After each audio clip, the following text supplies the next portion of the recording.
what sealer is going to do in this situation is if we have some deeper scratches like 320 grit scratches, which 320 is not a real deep scratch, but when it's on silver, what happens is if you don't seal this and you spray over the primer, if you have a 320 grit scratch out here, that metallics could lay funny in that scratch, and then it's going to show up in your finished product. It'll look like a little bit of a model effect. It just won't be a consistent metallic finish, and we want it to all be nice and uniform. Howdy everyone, Chris here. We're back in the garage today, and today we're painting the Chevy Tahoe. We've got a fender and a front bumper to paint. If you're new to the channel, this channel is dedicated to teaching you everything you need to know about paint and body repair. And today I'm going to walk you through the steps of prepping and painting this vehicle. Got a lot of information to help you with your repair or restoration project, so let's dig in and get started. We went ahead and repaired some minor scratches on the right side of this bumper cover. So we repaired those. What we're going to do is we're going to base that in, we're going to blend out the color, and then we're going to clear this entire bumper. We don't need to put color over this entire bumper. So to prep out this bumper, we needed to sand that primer with 320 grit sandpaper and then smooth it out with 600 grit sandpaper before we applied our base. As far as the preparation on the rest of the bumper, we sanded that with 600 grit sandpaper. The reason we use 600 grit sandpaper is because that's a coarse enough scratch that's going to allow that clear coat to adhere to the bumper cover properly and not peel down the road. I am going to use an adhesion promoter, the upol grip number 4, and we're going to spray all these little tight areas that are hard to sand just as added protection so we have good adhesion for our clear coat. So let's go ahead.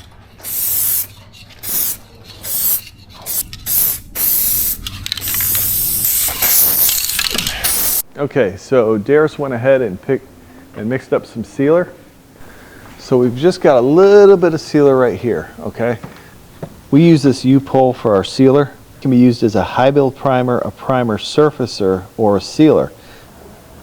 So for sealer, we do 4 to 1 to 2. 4 parts primer, 1 part activator, 2 parts urethane reducer. We're just gonna spray a little bit of sealer. Because this is silver, we're just gonna spray a little bit of sealer over here, right over here, because what sealer is gonna do in this situation is if we have some deeper scratches like 320 grit scratches, which 320 is not a real deep scratch, but when it's on silver, what happens is if you don't seal this and you spray over the primer, if you have a 320 grit scratch out here, that metallic's could lay funny in that scratch, and then it's going to show up in your finished product. It'll look like a little bit of a model effect.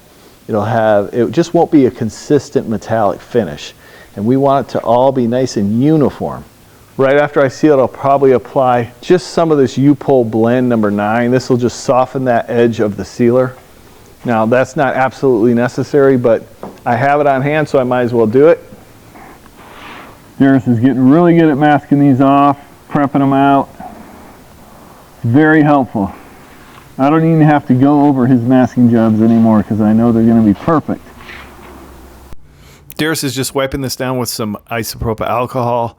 You can also use wax and grease remover. This has been wiped down several times. You just want to remove any contaminants or oils that might be on the surface before you apply your sealer and okay, we're setting this up at 20 psi. And I'm just going to do 2 turns out from closed on the fluid volume, okay? This is for sealer and base. I'm not pulling the trigger all the way. Oop, that's plenty. For sealer and base, I like to use a low volume, low pressure paint gun. This is the Drizzle D1, the Innocraft Drizzle D1. It really saves in materials and it eliminates a lot of overspray. I won't be clear coating with this gun today. I'll be using the new Sagola gun, but if you want to see me clear coat with this particular gun, definitely check out some of the other videos on the channel. This is an excellent gun. No matter what your skill level is, it produces a great finish at a budget price. Spray a little bit of blend number 9.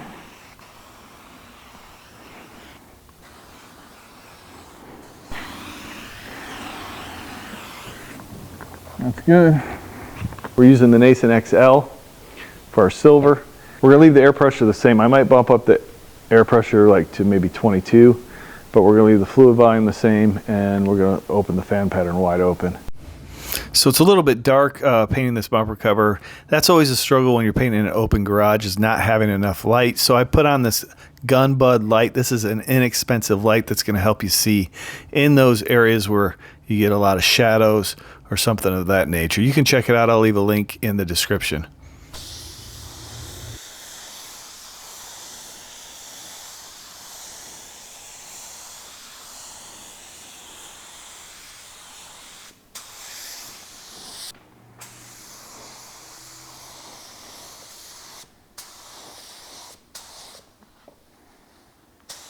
Let that flash off. After about 10 minutes, we're going to apply our second coat of base. Now, a lot of times with silver and in hot temperatures, I like to use a color blender. This is a clear base coat. It just helps those metallics blend in a little bit better. I did not use it here, but typically it is a great idea when you're spraying high metallic finishes in hot temperatures. If you want to learn more about using a wet bed, check out the rest of my channel. I've got several videos on that topic.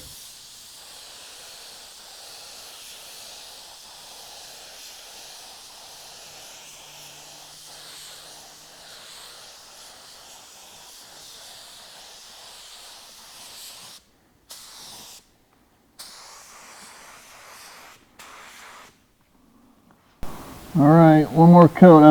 We let that first coat dry for quite some time, 15 minutes, so we could put on a good second coat.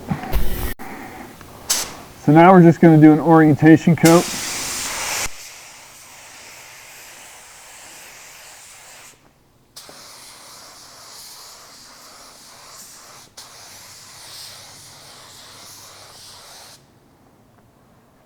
That should be good.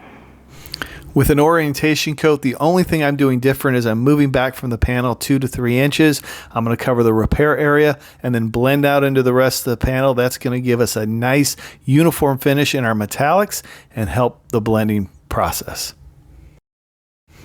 Okay, now we're ready for some clear coat, and the clear coat we're using today is the Sherwin-Williams FC710. That's a spot panel clear coat.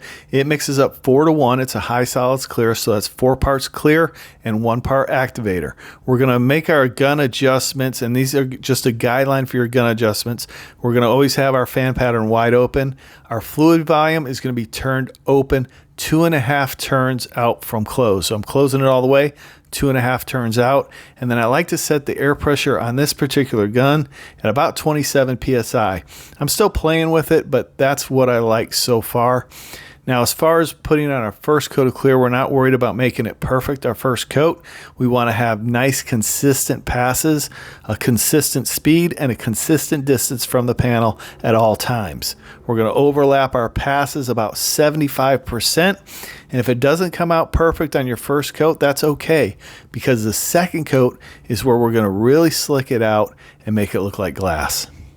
And this Sagola gun just produces a beautiful looking clear coat finish. Really good gun for clear.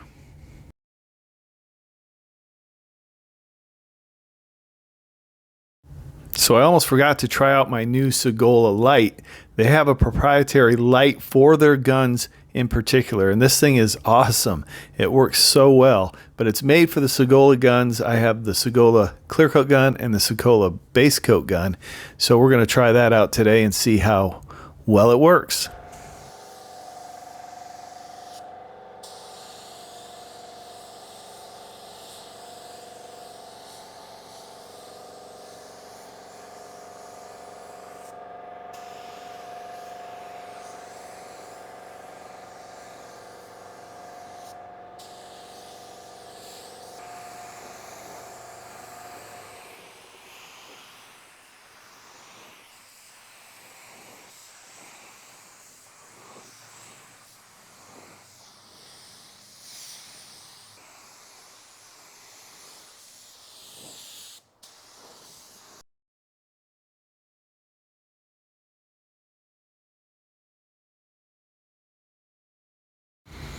We're ready for the second coat. Now, we all know that if you put your second coat on too quickly, that can cause solvent pops. So chemicals are trying to evaporate out of the first coat of clear, and you put your second coat of clear on too quickly, that's going to pop through into the second coat. It's also a problem if you wait too long to put on your second coat, because if you wait too long, that's going to cause dieback, which is a loss of gloss. Basically, the clear coat pinches and you lose the gloss that you're trying to achieve. And in these hot temperatures, you don't want to wait too long before you put on your second coat. I'm painting at 100-degree temperature, and it's only about 2 to 3 minutes before I'm ready for my second coat. Depending on where you guys are spraying, it could be very hot. Honestly, if I was painting a hood or roof, I may be ready for my second coat right after I got done with my first coat. So it's something you need to be aware of. It's very discouraging if you come back the next day and you've lost all that beautiful gloss that you've tried to achieve.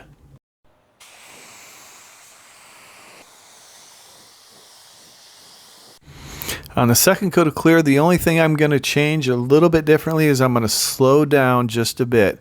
This is going to put more material on this fender, and it's going to help it to flow out and slick out just a little bit better. And I want to make sure I get everything covered well. There's no dry spray. I'm overlapping my passes 75% so I have a nice uniform finish. You can do this at home. It's not that difficult. Just take your time, don't be nervous, and you can lay down a slick coat of clear. And if it doesn't come out perfect, it's no big deal. This clear coat is very forgiving. You can wet sand a lot of imperfections out. You can even wet sand runs out, and it's not that difficult. And I've got plenty of videos showing you how to do that if you want to check those out. Overall, I'm very happy with how this paint job turned out. The texture is about perfect for the rest of the vehicle. There's a few little particles of dust. We'll cut and buff those out. Every time I use this Sagola clear gun, I'm just amazed by the finish. Does a fantastic job. I hope you found this information helpful. If you did, leave me a comment down below, and be sure to like and subscribe so you don't miss anything. If you want to help support the channel, remember we now have Garage Noise merch. You can pick that up at garagenoisegear.com. Listen, I appreciate each and every one of you watching, and we'll see you next time on Garage Noise.